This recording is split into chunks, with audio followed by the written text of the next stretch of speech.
What's going on, comic fans? It is Mike from the Hardcover Comic here. Today we're going to do something a little bit different once again, taking a look at a manga box set. This is the Demon Slayer series.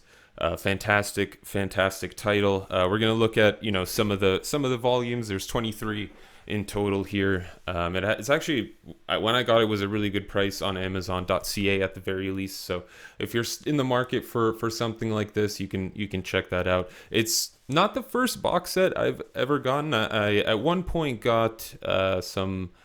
I think two or three One Piece manga box sets, and then I just realized, like, hey, I don't know how much One Piece I'm going to continue to read, but when it's a box set like this, a complete series, it's a lot easier. You're getting a full story. You don't have to wait another however many years for the next box set, that sort of thing. So very much excited for this. I haven't read the full series, just going to say that up front, but I've read a little bit. I've seen a bit of the manga. It's, as you've seen, a beautiful box set, at least from an artwork perspective. The colors are beautiful. Mine had a little bit of I don't even know what to say. Some of the corrugate just kind of popped off, but either way, it's very cool. Let's take a look at the books inside.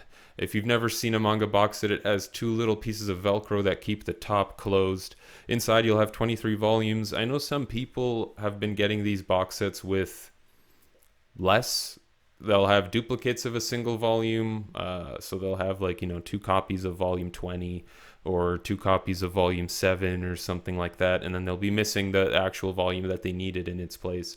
But either way, amazing stuff. The covers are beautiful. Every time you pull out one of these for the first time, when it's a brand new volume, it feels so amazing in your hand. And honestly, the box set keeping the books perfectly together helps with that too. It helps a lot with that because it kind of keeps them nice and tight as they sit on your shelf. Really cool stuff. You get a little bonus content in there as well. A little poster that you can hang up if you want, and a nice little booklet that kind of breaks down. It's a little guide booklet thing. Nice stuff, really nice little additions. The poster is really cool. Might be a nice gift to throw into for a friend who's a Demon Slayer fan. But you don't want to give the box set away unless you want it for yourself. Hang up the poster. But either way, we're going to look at this story. I haven't read all of this. I'm on volume 8 right now. It's absolutely fantastic. I cannot wait to talk about this series and finish it. So glad I picked this box set up. Without further ado, let's get into it as I try to very clumsily put away the bonus material into this beautiful box set.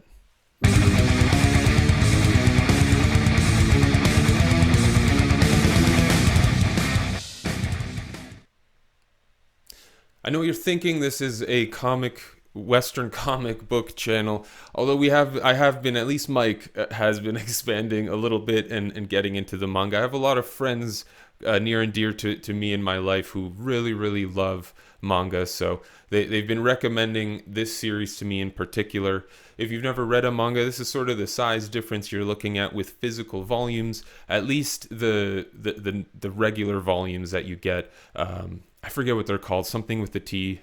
I don't want to butcher it, but either way, volumes like this, they're a lot smaller than a Western comic book, but they have way more pages than like a trade paperback would. It's about between 180 to 200 pages with a little bit of goofy bonus content in each volume, but essentially they collect chapters that were released on a regular schedule in Japan and are now collected within these volumes. Really cool stuff. So you get 23 of these volumes collecting the entire Demon Slayer Kimetsu no Yaiba series by Koyoharu Gotuge. Amazing stuff. Like I said, I'm on volume 8 right now, so I'm not fully complete yet with this series, but I'm absolutely adoring it very much.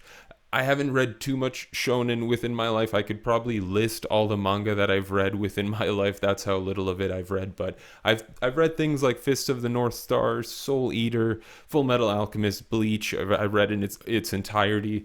So I'm somewhat familiar. Seven Deadly Sins, things like that. So I'm somewhat familiar with shonen and seinen type manga. So this is definitely up my alley. Definitely a series that I would, going into it, probably enjoy. And having heard so much amazing stuff from my friends, I couldn't help but resist. I actually watched the anime first. I watched about 5 episodes of it, saw the price of the box set on Amazon, and said, you know what? I need to finish this series sooner than the anime will. It's fantastic, and reading is obviously way faster than watching. But I do also recommend watching the anime. It is, as my friend says, an S tier anime, and I agree. It's absolutely phenomenal. Can't wait to watch it once I'm done with this series. But the series focuses on a universe, sorry for taking so long to get into it, a universe where demons are abound and there is a demon slayer corps that works to eliminate them, to keep the world in a balance between demon humans. And whatever else I mean, maybe something else will come up. I'm not sure yet. But you get introduced right away from the start to a character named Tanjiro, who is fantastic, such a great, awesome character. Probably easily becoming one of my favorite characters in the comic books in general. Really awesome character. As his family is murdered by a demon. This is literally chapter 1. This is how the book starts. He's trying to save his sister Nezuko. So this is kind of where you get into it. It's grim, it's dark.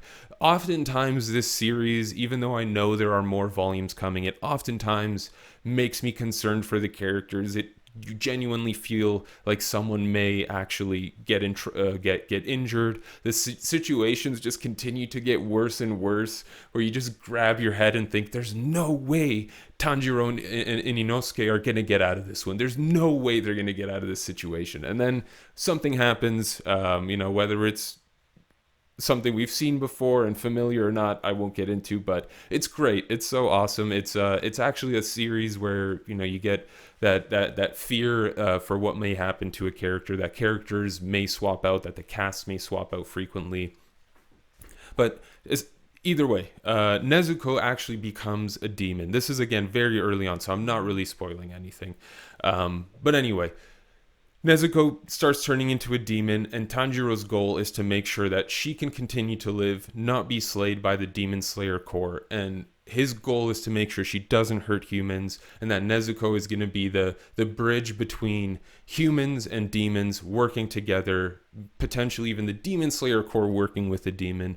Very ambitious goal.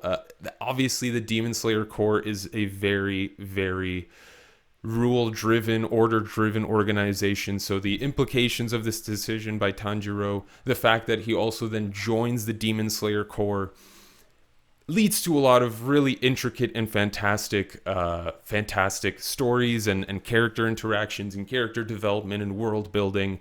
And then you've also got sort of the origin story of the demons. Where did they come from? Who is their sort of leader? Do they have a leader? So many questions about the demons that slowly get answered throughout the series. What I really adore about this series is it doesn't feel too cheesy. Personally, for me, manga at times, particularly once it's animated, can feel really cheesy. It's very tough to make a convincing animated emotional scene in particular, and Demon Slayer, for whatever reason, doesn't have that problem at all.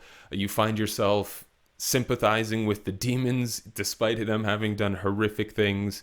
You find yourself really sympathizing with Tanjiro and his crew and everything that they're going through. It is absolutely incredibly written. Koyoharu Gotuge did an insane job writing this series. It's so well done. It's so well thought out. The twists and turns, the character power sets, the way the combat unravels, and the way characters progress throughout combat and evaluate combat situations. So cool. I really appreciated it. Like I said, a lot of manga can get very annoying with that. Bleach, for an example, will oftentimes have characters just increasing their powers strictly because someone, let's say, starts cheering for them, and that's their inspiration. So weird things like that are not present in Demon Slayer, which I personally really enjoyed, although I love Bleach a lot too. As you can see, the covers are really beautiful on these volumes too. It's really awesome. Of course, everything's black and white if you haven't been looking at the screen up until now, and just like the sound of my voice, which is very nice of you. Everything's black and white, so if you can't stand the black and white, I apologize. There may be a colored version online somewhere. I know there are some fan sites that color manga, so you can check that out, but black and white in this is fantastic. And once you're done with the story and you fell in love with it, you can see it all animated in beautiful color, high quality on Netflix.